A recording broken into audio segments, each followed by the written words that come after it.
Ya, bismillahirrahmanirrahim. Assalamualaikum warahmatullahi wabarakatuh. Pada kesempatan kali ini kita akan membahas kelanjutan dari kitab Usul Salasa yang beberapa bulan lalu pernah kita bahas. Nah, pada kali ini kita akan memasuki pembahasan selanjutnya dari kitab ini. Kitab yang ditulis oleh Syekhul Islam Muhammad bin Abdul Wahhab bin Sulaiman At-Tamimi. Pembahasan berikutnya, Syekh berkata, "I'lam rahimakallah annahu yajibu ala kulli muslim wa muslimat ta'allamu salasi hazihi masail." Ketahuilah, semoga Allah merahmatimu, sungguhnya wajib bagi seluruh muslim dan muslimat mempelajari 3 masalah ini. Wa amalu bihinna, dan mengamalkannya. Al-ula, yang pertama, Annallah khalaqana wa razaqana wa lam yatrukna hamala. Sesungguhnya Allah itu menciptakan kita dan memberikan kita rezeki dan tidak pernah meninggalkan kita. Bal arsala ilaina rasulan, bahkan Allah mengirimkan kepada kita seorang rasul. Faman ata'ahu dakhalal jannah wa man asahu dakhalan nar. Barang siapa yang taat kepadanya akan masuk surga, dan barang siapa yang ingkar, yang tidak taat padanya, akan masuk neraka. Wa dalilu qauluhu ta'ala, dan dalilnya Allah Subhanahu wa taala berfirman, "Inna arsalna ilaikum rasulan syahidan alaikum kama arsalna ila fir'auna rasula fa'asa fir'aunur rasula fa'akhadnahu ahzan wabila." Itu Quran surah Al-Muzammil ayat ke-15 hingga 16, yang artinya, sesungguhnya kami telah mengutus kepada kalian seorang rasul yang menjadi saksi atas kalian, sebagaimana kami dahulu pernah mengirim mengutus seorang rasul kepada Fir'aun. Maka Fir'aun mendurhakai rasul tersebut, yakni Nabi Musa. Lalu kami siksa dia dengan siksaan yang berat. As-saniyah, annallah la yarda ay yusrika ma'ahu ahadu fi ibadatihi. Sesungguhnya Allah itu tidak ridho bagi orang yang menyekutukannya dalam ibadah kepadanya.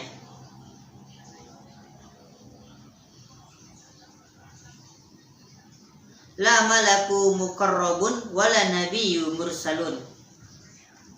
Baik itu mempersekutukannya kepada malaikat yang terdekat atau dengan nabi yang diutus. Sebagaimana orang Nasrani, ia mempersekutukan Allah dalam ibadah dengan beribadah kepada Nabi Isa alaihissalam.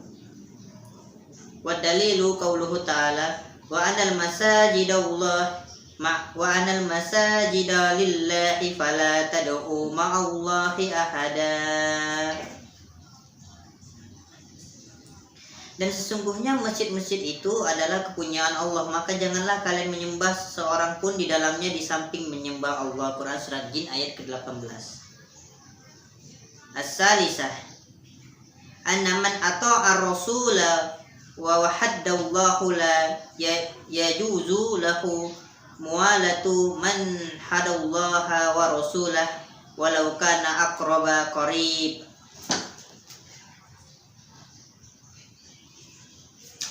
Yang ketiga, barang siapa yang mentaati Rasul dan mentauhidkan Allah, ia tidak boleh mencintai siapa saja yang menentang Allah dan Rasulnya, meskipun ia kerabat yang paling dekat.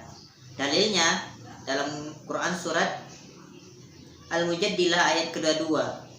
Apa kata Allah? Yang artinya, kamu tidak akan mendapati suatu kaum yang beriman kepada Allah dan hari akhir saling berkasih sayang dengan orang-orang yang menentang Allah dan Rasulnya, sekalipun orang-orang itu bapak-bapak atau anak-anak atau saudara-saudara atau keluarga mereka. Mereka itulah orang-orang yang Allah menanamkan keimanan dalam hati mereka dengan pertolongan yang datang darinya, dan dimasukkannya mereka ke dalam surga yang mengalir di bawahnya sungai-sungai, mereka kekal di dalamnya. Allah ridho terhadap mereka dan mereka pun merasa puas terhadap limpahan rahmat Allah. Mereka itulah golongan Allah. Ketahuilah bahwa sesungguhnya golongan Allah itu golongan yang beruntung.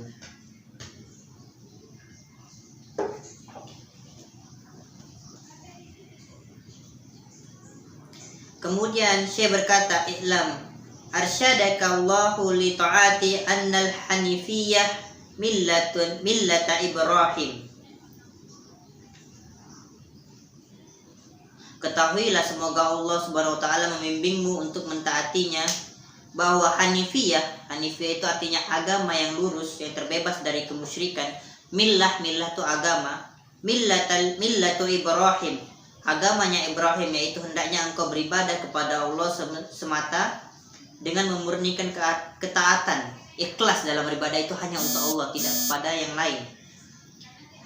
Terhadap yang demikian itulah Allah memerintahkan seluruh manusia dan menciptakan mereka untuk tujuan tersebut, sebagaimana Allah Ta'ala berfirman dalam Quran Surah Az-Zariyat ayat ke-56, wa ma khalaqtul jinna wal insa illa liya'budun, dan tidaklah aku menciptakan manusia dan jin melainkan untuk beribadah kepada aku.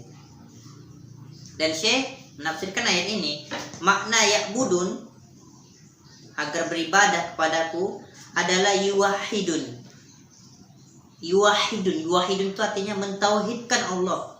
Perintah Allah yang paling agung adalah tauhid, yaitu mengesahkan Allah dalam ibadah, tidak menyekutukannya dalam hal ibadah. Sedangkan larangan Allah yang paling besar adalah syirik, dosa besar, syirik, yaitu menyembah kepada selainnya di samping menyembah kepadanya.